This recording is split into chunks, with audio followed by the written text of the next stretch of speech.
Sino pa ang nooy sumira sa buhay ng maraming kabataang Pilipino? Siya pa ang pinalaya ng gobyerno. Sa isang pambihirang pagkakataon, tila halos magalit ang taong bayan sa kapapasok lamang na balita na kung saan bukod sa pinaburaan, binigyan pa ng executive clemency ang former Iloilo Mayor na si Jed Mabilog. Ay mismo ito sa kumpirmasyon ng Executive Secretary na si Lucas Bersamin. Naging ban ang maraming netizens sa balita ngayong araw, January 27, 2025, kung saan ang di umano'y kilalang drug lord sa bansa pinagkalooban pa ng executive clemency ni Pangulong Bongbong Marcos Jr. at ito'y pagkumpirma ng Palasyo ng Malacanang. Ayon sa Malacanang, ginawa raw ni President Bongbong Marcos ang hakbang na ito bilang inisyatibo at magbigay ng pagkakataon sa mga tao o individual na nakaranas di umano ng legal na hamon o kaso sa nakaraan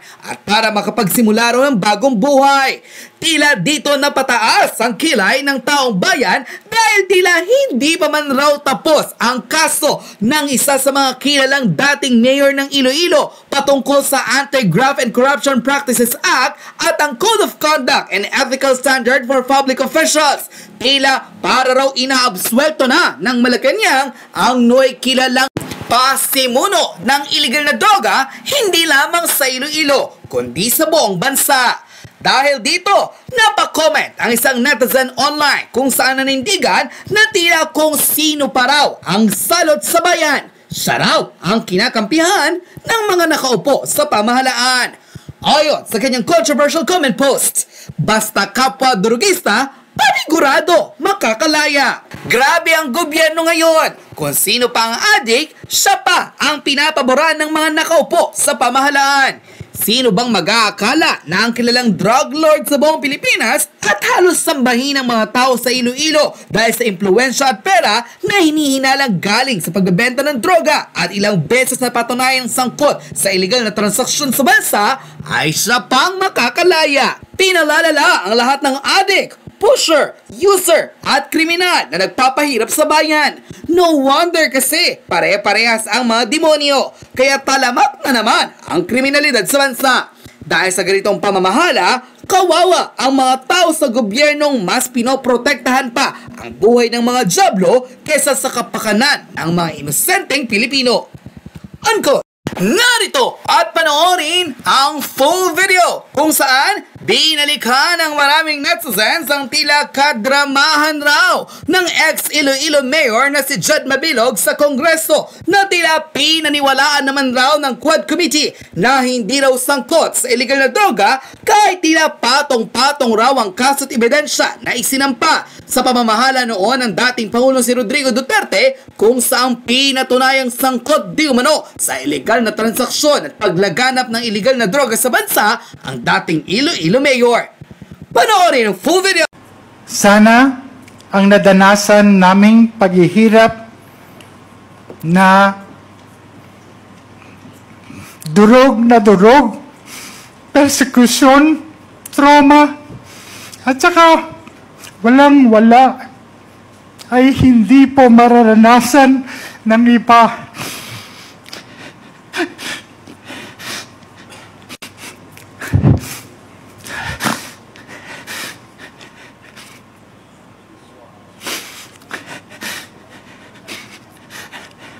At mananaig ang katotohanan at hindi ang pamumulitika o personal na interes ng ilan. Pasensya na po. Maraming salamat po sa Quad Committee dahil 7 taon po. Nahihirap talaga po. Maraming salamat dahil nabigyan niyo po kami, ako, at ang iba pang mga biktima ng pagkakataon na linisin ang aming mga pamahalan at na mga minamahal ko, Ilonggo at yung Iloilo na tinawag po Shabolized. Magandang araw po sa inyong lahat. Dakbanwas ang Iloilo, bugal ko, my city, my pride. I am Iloilo, proud to be Filipino po.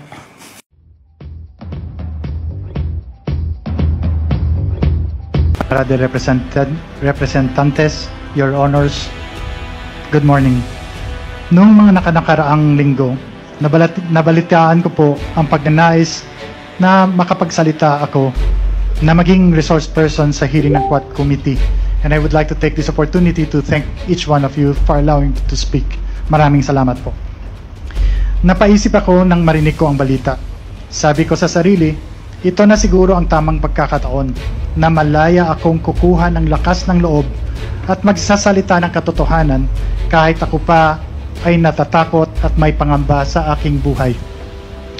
Una po sa lahat, I declare that I was not and never will be a drug protector. I don't know personally nor did I benefit in any way from any illegal drug personality in Iloilo or anywhere else. After 7 years of exile, dahil sa napolitika at walang basihang mga akusasyon, kaliwat ka ng mga paratang at higit sa lahat mga banta sa aking buhay at sa buhay ng aking pamilya, narito po ako ngayon at humaharap po sa inyo. Naging kabataang barangay chairman, number 1 city councilor, vice mayor, at mayor in 2010, 13, and 16. And was fortunate to have been chosen as the top 5 world mayor in 2014.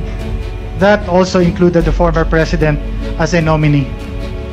In the campaign against illegal drugs, as mayor and as mandated by law, I am aware of my authority to set local policies and priorities related to crime and drugs.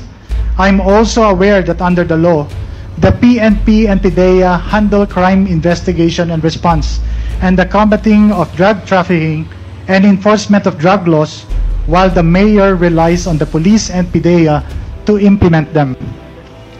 And so when I became mayor and having made aware that there were existing drug groups in the city, I immediately initiated anti-illegal drug activities, campaign and policies, among others, multiple programs, one of which is to activate the Barangay Anti-Drug Abuse Councils.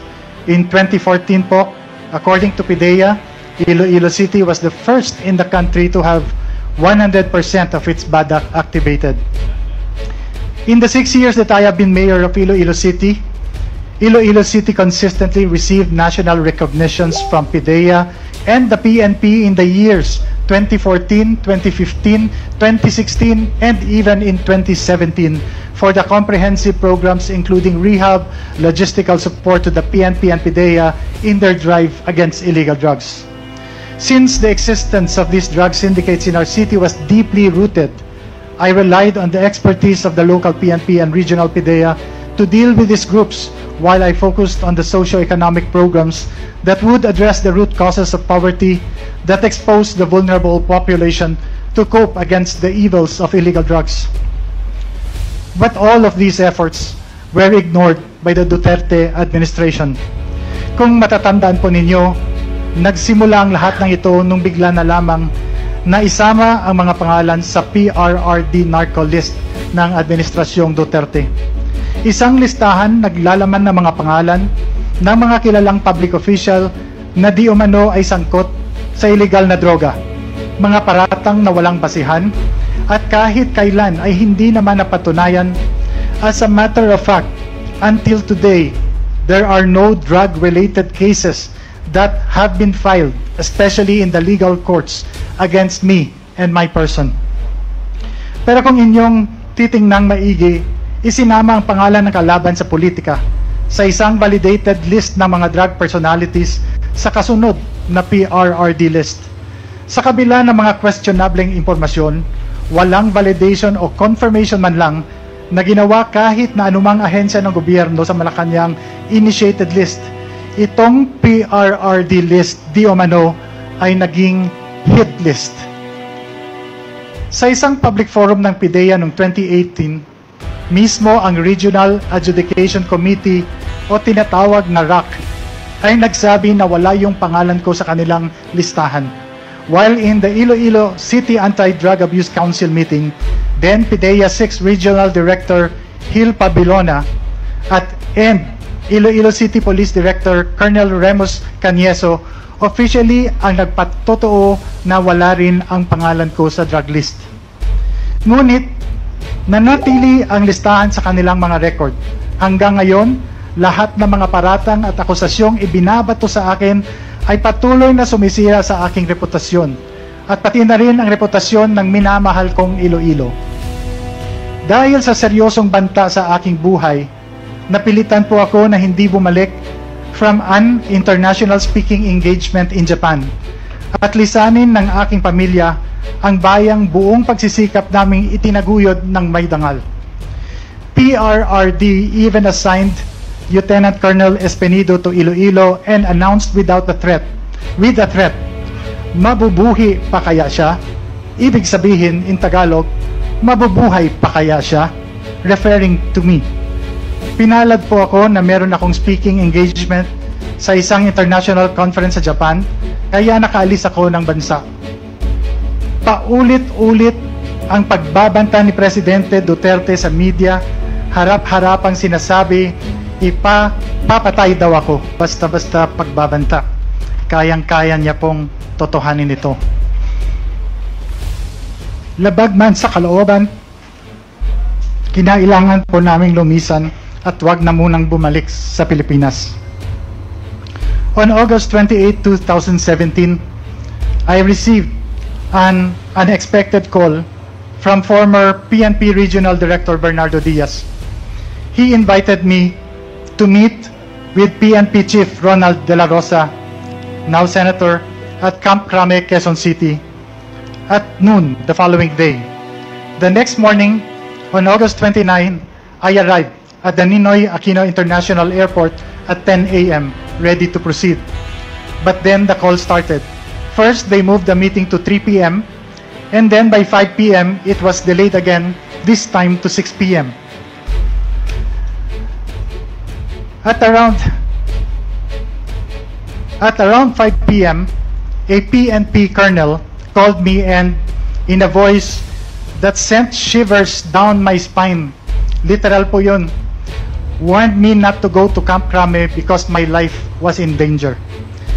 The fear that had been simmering now erupted. Soon after, at 6:32 p.m., my wife, Marivic, received a chilling text from a PNP colonel's wife. Do not proceed. There are 20 men surrounding your house, and if you go to Camp Crame, they will kill you. Sana ang nadanasan naming paghihirap na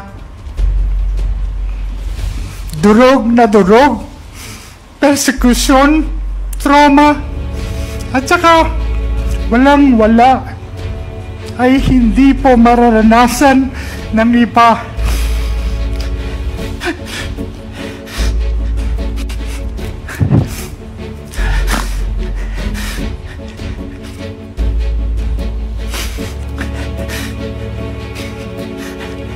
At mananaig ang katotohanan at hindi ang pamumulitika o personal na interes ng ilan.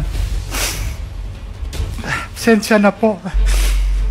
Maraming salamat po sa Quad Committee dahil 7 taon po. Mahirap talaga po. Maraming salamat dahil nabigyan niyo po kami, ako, at ang iba pang mga biktima ng pagkakataon na linisin ang aming mga pangalan at ng mga minamahal ko, Ilonggo at yung Iloilo na tinawag po Shabolized. Magandang araw po sa inyong lahat. Dakbanwas ang Iloilo, bugal ko, my city, my pride. I am Iloilo, proud to be Filipino po.